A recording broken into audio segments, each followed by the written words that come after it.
Pour la bagagerie en bikepacking, on a la sacoche de cintre dans laquelle je mets notamment le duvet et le matelas. On a la sacoche de cadre dans laquelle je mets tout ce qui est lourd, donc les outils, les batteries externes et tout ce que je dois avoir à portée de main, notamment la bouffe. Ensuite on a la sacoche de selle dans laquelle je mets tout ce qui est affaires de rechange pour le soir et affaires de chaud aussi.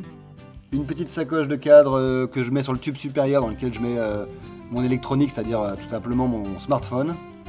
Et 2 portes bidons que je loge directement de part et d'autre de la potence pour avoir accès direct à l'eau. Alors dans la trousse à outils, qu'est-ce qu'on a? On a donc 2 démonte-pneus et un jeu de rustine pour réparer les chambres à air. Le multi-outil indispensable pour faire toutes les petites opérations sur son vélo, notamment monter et descendre la selle. On a une chambre à air neuve, de l'huile pour la chaîne, une pompe à pied ou à main, celle-ci est à pied, c'est plus efficace. Tous les petits outils aussi nécessaires pour réparer son vélo, notamment la patte de derrière arrière. Un petit antivol super léger, ça peut toujours servir quand on va acheter une baguette de pain. Et de gourdes, évidemment.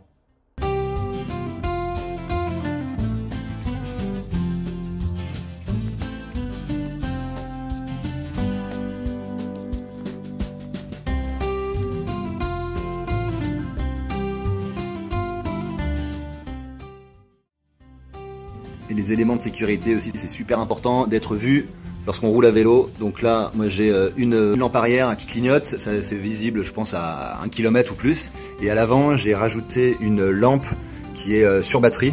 La batterie n'est pas là pour l'instant, mais c'est une lampe qui éclaire vraiment hyper bien, de manière hyper large. Donc c'est super important d'avoir ça, même quand il y a du brouillard, quand la nuit vous surprend. Vraiment, il faut être vu le plus possible.